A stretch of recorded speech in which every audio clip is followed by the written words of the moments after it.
Great performer. Put your hands together for Kristen Stallman.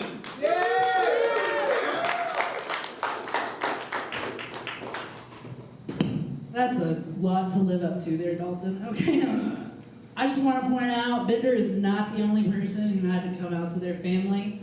I had to come out as a bitch to my family. It was really disappointing for everyone but my grandma, who literally on her deathbed said something to a nurse, and my aunt said, "You're being kind of cranky, Mom," and she goes, "No, I'm not, I'm being a bitch."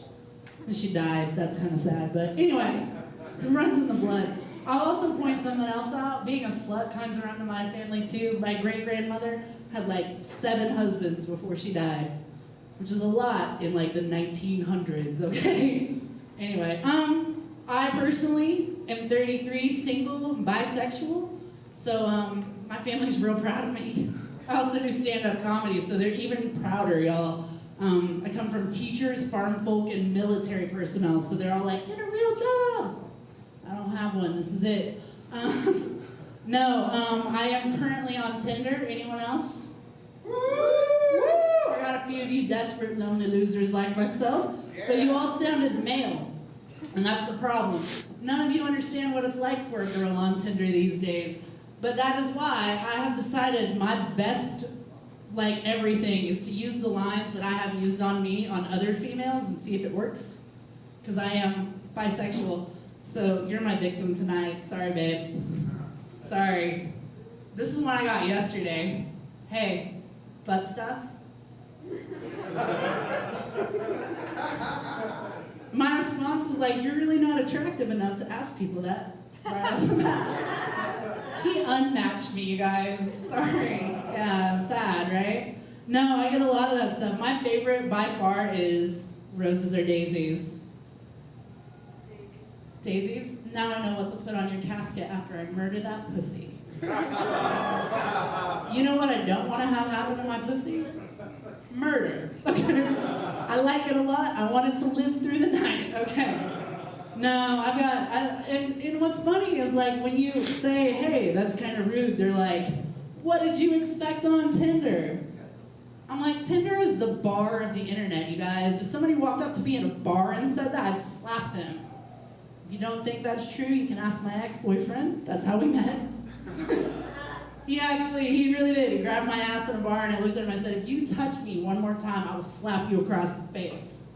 He said, "I'd like to see you try." And I slapped him. Then we dated for 6 months, because I'm a big believer in romance, y'all. Romance. And like, what's funny is like, I'm not even asking for like a lot from people I meet on Tinder. They're like, "You expect so much. You only want me for my money." I'm like, "Bitch, you are a waiter." I want you for like the 50% off we get at whatever restaurant you work at. Like, I don't have a lot of high hopes. I'm 33. At this point, I'm dating people that were like people I dated when I was in college, but they're divorced now. So they're a little more beat down than when I had them. It's kind of funny.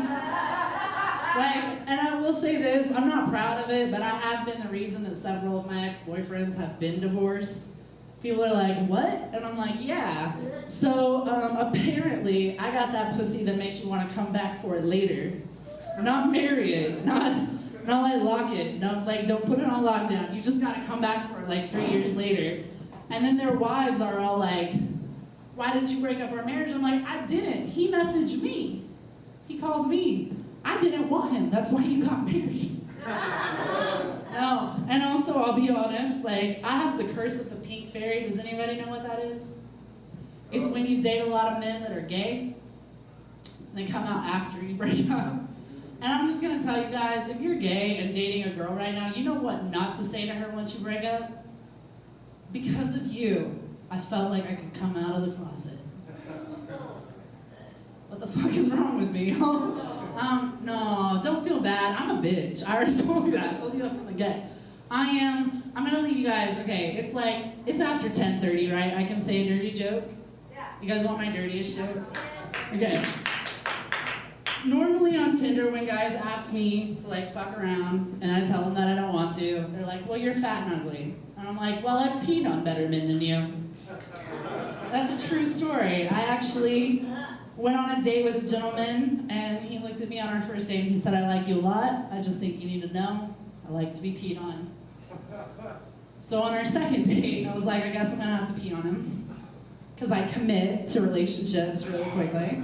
And so I went to work that day, I went to wine tasting, I drank a lot of water, I did not go to the bathroom. And then I went to his house that night. I rode a bus. Don't do that. I'm just gonna, heads up, don't ride a bus when you haven't peed all day. And on the way there, I texted him and I said, hey, I think I'm about to pee myself. And he said, romance, you guys, not yet. Hey. So I got there, and he was like, you want to go watch a movie? And I was like, no, I'm about to wet myself in the middle of your living room. And he was like, okay, let's go to the bathroom then. And somebody recently was like, he took you to the bathroom? I was like, if somebody takes you to their bedroom when they want you to pee on them, that's some real fucked up shit. So, y'all, I'm from Oklahoma. I grew up in a white trash small town. I peed in a lot of places. I peed in a church parking lot, on the side of the road, in a trash can in a bathroom because somebody was in the bathtub, in the sink, and the toilet.